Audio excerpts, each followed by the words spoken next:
안녕하세요, 소현수입니다. 이 컨트롤 박스가 완성이 되었습니다. 이 컨트롤 박스는 이제 제가 출장을 가서 이제 설치할 컨트롤 박스입니다.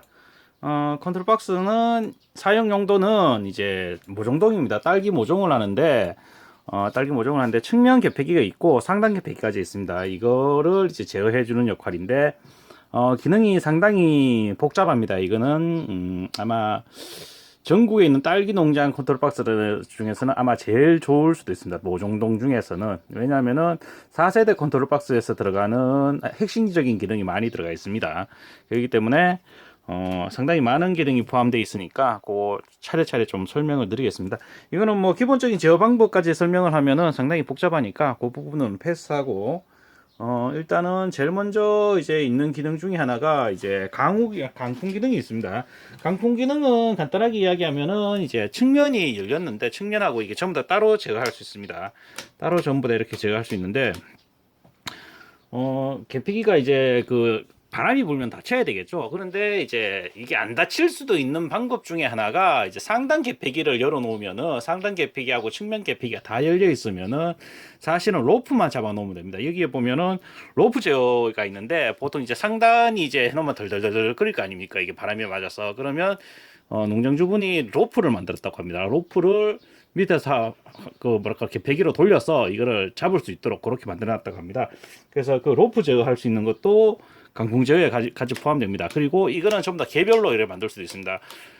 기본적으로는 바람이 불면은 개폐기가 이래 닫혀야 되죠. 닫히는데 만약에 이 기능을 꺼버리고 로프 제어만 이제 자동으로 해놓으면은 이제 그 개폐기가 열린 상태에서 로프만 잡아버립니다. 로프만 잡아버리면 덜덜 떨리는 거는 잡는 대신에 바람은 개폐기가 상단하고 측면이 전부 다 열려있기 때문에 바람이 그냥 통과해버리죠. 그런 식으로 할 수도 있고 아니면 닫고 난 다음에 로프를 제어하는 방식도 있고 몇 가지 방법이 있으니까 요거는 이제 선택 사항으로 이제 사용하면 됩니다. 그리고 뭐 고온 열리는 거랑 이런 거는 뭐 워낙 단순한 기능이니까 이거 뭐 넘어가고 이제 강우 기능도 이제 두 가지 있습니다. 강우 비 올 때도 이제 상단 같은 경우는 이제 100% 닫히게 됩니다. 왜냐하면은 이제 비 오면은 물이 많이 들어오니까.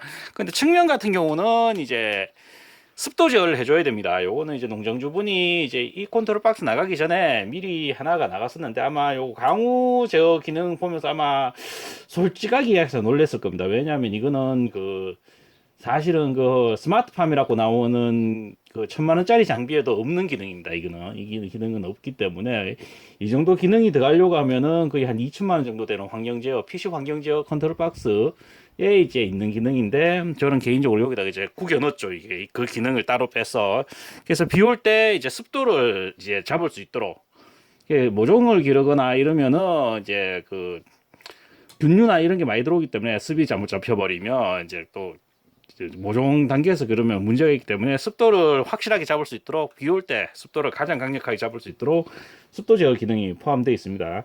그리고 뭐 차광 제어도 차광막도 이제 치는데 차광막을 얘는 차광 기능도 있습니다. 보통 이제 하시는 분들이 뭐 날 더워지면은 차광막을 친다는 분들이 있습니다. 근데 사실은 그렇게 치면 안 됩니다. 왜냐면은 일단 아침광은 괜찮아요. 아침광하고 저녁광은 좋은데, 이제 낮에 있는 광을 막기 위해서 이제 차광막을 쳐놔버리면 아침광이 약해지고 저녁광도 약해지죠. 그렇기 때문에 실질적으로 받는 광량이 줄어들어 버립니다. 거기에다가 차광막을 쳤는데 흐린 날씨가 지속이 된다. 이러면 최악이죠. 그렇기 때문에 차광막도 자동으로 칠 수 있도록 그렇게 이게 제어 기능이 포함되어 있습니다. 그 차광막도 뭐 온도계나 이런 걸로 보는 게 아니고 복사율을 측정을 하는데 쉽게 말해가지고 이제 똑같은 광량이라도 이제 겨울에 떠 있는 해와 똑같은 광량인데 봄철에 떠 있는 거는 이제 사용하기 용도가 다릅니다. 똑같은 광량이라 겨울에는 차광막을 칠 일이 없지만 똑같은 광이 여름에 떠버리면 상당히 덥습니다. 여름이나 봄철에 떠버리면 상당히 덥기 때문에 그때는 또 차광을 해줘야 됩니다. 그렇기 때문에 단순하게 뭐 일사량을 보고 체크하기도 조금 애매하고 그거 한다고 하우스 온도를 보고 닫기도 애매합니다. 그래서 복사열이라는 하는 제어 장비를 이제 사용을 하는데 저 같은 경우는 이제 실외 온도하고 이런 이제 햇살이 비치는 그게 이제 하우스에 얼마나 영향을 미치느냐 그거를 계측하게 됩니다. 계측해서 이 정도면은 상당히 덥다. 똑같은 광량이라도 아까 했지만 겨울하고 봄철은 다릅니다. 그래서 봄철이나 이제 여름철에 이제 광량이 그 정도에서 더워가지고 하우스 온도가 올라가고 문제가 생길 것 같으면 미리 차광막을 쳐버리고, 특히 아침에는 안 치게 되죠. 아침에 저녁에는 이제 그런 광량이 안 나오기 때문에 그때는 광을 이제 100%다 받고, 또 흐린 날이나 이런 데는 100% 받고, 뭐 구름 꼈는 날도 똑같습니다. 구름 꼈는 날도 적당히 제어를 해줍니다, 야가. 그렇게까지 되도록 이제 차광막 제어가 들어가 있습니다. 그리고 아까 가무습도 제어했고, 그리고 교차 제어 기능도 있는데, 모종을 기르는 거를 사실은 겨울철부터 이제 어미모를 이제 기를 때 이제 겨울철부터 시작을 하죠. 그러니까 환기도 잘해줘야 되고, 옛날에는 그 어미모를 그냥 막 길렀습니다. 그냥 막 길러서 그냥 막 빼냈습니다. 왜냐하면 그냥 그렇게 길러도 됐으니까. 하지만 지금은 모종을 그런 식으로 기르지 않습니다. 그런 식으로 기르면 이제 정상적으로 그 이제 수확량 자체가 줄어들기 때문에 화분하나 이런 거는 잘 되긴 잘 되는데, 실질적으로 이제 그게 뭐 수확량이 떨어지기 때문에 요즘에는 어미모도 기를 때 상당히 잘 길러야 됩니다. 잘 기르고 이제 영양분도 많이 주고, 그리고 환경 제어도 상당히 잘해줘야 됩니다. 그 상태에서 기름모하고 이거는 이제 12월 달 이제 그 해 수확될 때 차이가 어마어마하게 나는 거죠. 이제 병해도 차이 많이 나고. 그래서 여기에 뭐 교차 제어 기능도 있습니다. 교차 제어 기능은 일중 비닐이 이제 해를 따라가게 됩니다.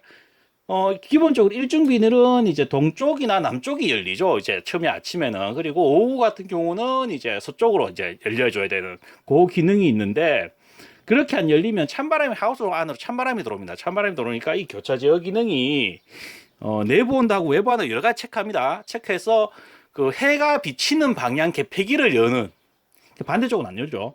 이쪽만 여는. 그리고 이거 매번 그래야 되는 것도 아니고 어떤 날이 좋은 날은 양쪽 다 열어줍니다. 그리고 이 컨트롤 박스가 판단하에서 이거는 공기가 너무 찹다. 또 외부 온도만 재는 건 아니라고 이야기했는데, 예를 들면 그렇습니다. 외부 온도가 너무 찹다 하면은 이제 한쪽 방향만, 이 공기가 들어오면은 하우스에 데미지가 입는다. 그러면 한쪽 방향만 이제 열릴 수 있도록 해가 비치는 방향으로 잡아서, 동쪽 아침 같은 경우는 동쪽으로 열리고 이제 해질 때는 서쪽으로 열리겠죠. 이런 식으로 제어하게 되는 겁니다. 그 외에 또 있는 게 이제 최대 열림폭 제어가 있는데, 여기 이거를 사람들이 상당히 달고 싶어 하는 사람들이 많습니다. 근데 상당히 복잡합니다. 이 최대 열림폭 기능은 아마 컨트롤 박스 자체 내에서 붙일 수 있는 데가 없을 거예요. 아마 이것도 사실은 그 한 2천만 원 넘어가는 환경 제어 컨트롤 박스에 이제 붙어 있는 기능인데, 사실은 거기도 이제 최대 열림폭 제어를 자동으로 해제해주고 이러진 않아요. 왜냐하니까 뭐 그거를 이제 이니더로 특정 날 온도나 뭐 이런 여러 가지 환경에 의해서 최대 열림폭 제어, 그러니까 최대로 열릴 수 있는 폭을 제한해 주는 겁니다. 너무 많이 열리면 찬바람이 너무 많이 들어오니까, 추울 때나 그러니까 공기가 너무 많이 들어온다고 판단을 하면 컨트롤 박스 입장에서 이제 밖에 외기 온도나 이런 걸 재는데, 이제 이 공기가 들어왔을 때, 내부에 들어왔을 때 데미지를 입는다고 생각을 하면은 이 최대 열림폭 제어 기능이 켜지면서 이제 그 하우스를 다 못 열도록 강제로 막아버립니다. 찬바람이 들어오면 안 되니까. 그럴 때 찬바람이 들어오면 차온 바람이 들어와서 이제 그 뭐라 해야 되나, 이게 온도가 올라가면서 상당히 건조해져 버립니다. 그러면서 이제 균류들이 상당히 좀 발생할 가능성이 높죠. 그래서 최대 열림폭 기능도 이제 들어갔는데, 이것도 상단하고 측면하고 다 같이 들어갔습니다. 이 최대 열림폭 제어 기능은 이제 겨울에, 특히 겨울에 하고 봄철에, 뭐 겨울은 사실은 뭐 조금만 열어도 하루 종일 가는데, 봄철이 애매하죠. 이제 왜냐하니까 아침에는 추운데 낮에는 더우니까, 그거를 이제 뭐 겨울 같은 경우는 아침에 뭐 나와서 뭐 한 3cm 열어놓고 뭐냐 나가붙다 쳐도 뭐 크게 문제는 없는데, 봄철에는 그런 식으로 하기는 애매하고, 왜냐하면 아침에는 춥지만 낮에는 온도가 올라가기 때문에 어느 순간인가 개폐기를 더 열어줘야 되는 그건 있는데, 그거를 내부 온도를 보고 계속 열기도 애매하고, 그렇다고 아침에 그 온도를 보고 너무 많이 열어버리면 아까겠지만 차온 바람이 들어오면서 이제 온실이 너무 건조해져 버리고 이런 게 있는데, 이거는 컨트롤 박스가 여기에 수치를 다 세팅합니다. 수치를 세팅하고 이제 내부 온도, 외부 온도, 뭐 복사열하고 이런 데 수치를 세팅을 해 놓으면은 이 컨트롤 박스 자체가 최대로 열리는 폭을 자동으로 제한해 줍니다. 넓이하고 이런 모든 부분을 자동으로 다 제한해 주면서 이제 그 온실에서 이제 데미지를 받지 않는 상황에서 이제 온실 차가운 바람이 못 들어오도록 최대한 적게 들어올 수 있도록 그렇게 막아주는 그런 기능도 있습니다. 그 핵심 기능은 이런 기능이 있죠. 그래서 요 정도 기능이 지금 들어있는데 이 정도 기능을 그 육묘장에 이제 넣는 거는 상당히 좀 이례적입니다. 이게 그 뭐 근데 또 반대로 생각하면은 이제 지금 딸기를 하시는 분들은 매번 하는 말이 그런 뭐냐면은 육묘가 농사의 반이다라고 이야기하는데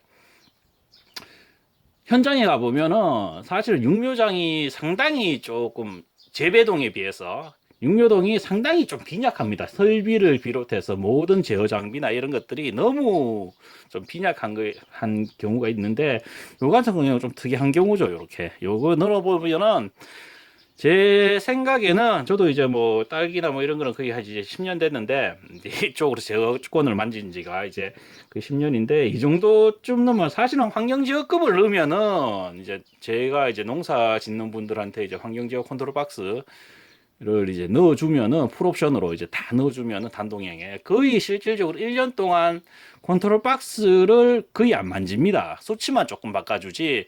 컨트롤 박스를 수동으로 뭐 아침에 열고 닫고 뭐 온도계 보고 돌려야 되고 뭐 이런 거 없습니다. 없이 그냥 놔둡니다. 그냥 놔두면은 비가 오든 구름이 끼든 아침에 춥든 옆에 얼음이 맺히든 상관없어요.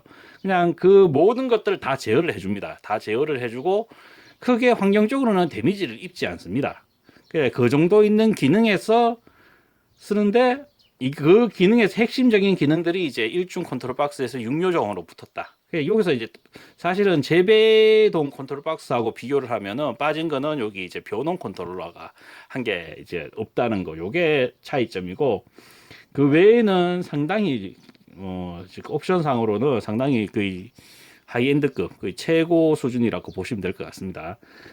요거는 아까 했지만 요건 출장을 가서 이제 아마 제가 이제 기본적으로 세팅하고 이런 건 좀 해줘야 될 겁니다. 해주고 이제 요거는 왜냐하면 이 컨트롤 박스 정도 되면은 이거는 사실은 설명을 들어도 아마 제가 볼 때 그 1년 동안 못 만질 거예요. 왜냐하면 이 컨트롤 박스가 움직이는 거를 농장주가 따라가지를 못합니다. 사실은 따라가지도 못하는데 믿을 수밖에 없는 그런 현상입니다. 왜냐하면은 이 컨트롤 박스가 움직이는 데는 이유가 있고 사실은 농장주가 그 이유를 파악을 하면서 따라갑니다. 엄밀히 따지면. 그러면서 이제 환경 제어를 배우는 사람들도 많죠, 이제. 그런 식으로 따라가면서 배우니까 아마 제가 볼 때는 거의 교육을 1시간 이상 해야 될 거고, 이제 1시간 하고, 아마 그 1년 정도는 이제 돌아가면서 이제 특별한 문제가 없는지 체크하면서 아마 이제 세팅하는 방법, 그리고 설정을 어떤 식으로 움직이는지, 요거를 좀 교육을 좀 해야 될 겁니다. 네, 오늘은 요거 이제 단독용 온실 그 육묘장 전용이죠. 예, 육묘장 전용인데 완전 특화된 컨트롤 박스입니다. 이거는 이제 뭐 다른 데 쓰지도 못하는 컨트롤 박스인데 이 컨트롤 박스를 이제 만들어서 요거 이제 나가는 거 설명 한번 드리고 그렇게 했습니다. 예. 저는 이제 또 다음에 출장이 있으니까 출장지에 가서 이제 또 동영상을 찍도록 하겠습니다. 그 6월달 출장이 하나가 지금 빠져버려 가지고 지금 또 시간이 좀 많이 남게 돼서 컨트롤 박스가 또 많이 또 제작을 하고 있습니다. 밀양 그 경남이죠. 원래 그 지역을 이야기 안 하려고 했는데 밀양 쪽인데 밀양에 출장 가서 이제 거기서 이제 있었던 일들을 또 동영상을 한번 찍어보고 그것도 이제 뭐 지금 한 일주일 정도 조금 또 밀려가지고 여러 가지 사정에 의해서 이렇게 있습니다. 오늘 동영상은 조금 컨트롤 박스 이야기라기보다는 이 환경 제어를 어떤 식으로 하는지 어떤 기능이 있는지에 대해서 좀 설명을 드렸습니다. 요거는 이제 뭐 이거를 이제 뭐 그 환경 제어 하시는 분들이 그 스마트팜 프로그램 만드는 분들이 뭐 보고 이제 따라 할 수 있을지는 모르겠는데 개인적으로 좀 따라 했으면 좋겠습니다. 해가지고 좀 지금 제가 듣기로도 이제 스마트팜 했는 사람들이 이제 뭐 그 2천만 원짜리 장비를 넣고 2천만 원, 뭐 1천만 원 넘죠 이제 실질적으로 원격 제어되는데 1천만 원 넘는데 그걸 넣고 수동으로 쓴다 하는 사람들이 너무 많아가지고 개인적으로는 조금 가슴이 아픕니다. 개인적으로는 그 비싼 돈을 넣고 그걸 수동으로 쓰고 있고 실질적으로 그 컨트롤 박스를 넣고 차라리 그 돈이었으면 제 같았으면 이제 마그마나 이제 단독형에도 사실은 마그마나 이제 신한거 우성 하이텍 넣어가지고는 실질적으로 잘 운영을 하기는 힘듭니다. 힘든데 그래도 차라리 그 정도 그걸 넣었으면 어떻게든 운영이라도 했을 건데 그 일반 우리 그 중소기업에서 나오는 스마트팜이라는 장비를 넣어버리니까 이제 원격 제어 그 이상 그 이하도 안 되다 보니까 거의 뭐 수동으로 쓰는 경우가 너무 많다 하니까 그러면서 이제 스마트팜이 부정적이죠 이제. 저도 개인적으로 스마트팜이라는 글자는 부정적인데 스마트팜이 가야 하는 방향은 알고 있습니다. 알고 있는데 사실은 그 스마트팜이라는 이 단어 자체가 너무 추상적이어서 모든 사람들이 이야기하는 스마트팜이 다 용어의 정리가 안 됩니다. 통일성도 없고. 그래서 제가 이야기하는 스마트팜의 종류도 아마 일반적으로 이야기하는 스마트팜 종류하고는 다를 거예요, 아마. 그래서 하여튼 그래 되는 거를 보면서 좀 가슴 아픈데 요 같은 경우는 진짜 거짓말 안 보태고 아마 1년 동안은 놔둬도 거의 문제 없이 돌아갈 겁니다. 예, 오늘 동영상은 요 정도로 마치겠습니다. 예, 마지막에 좀 잡설이 좀 길었습니다. 예, 다음 동영상에서 뵙도록 하겠습니다. 감사합니다.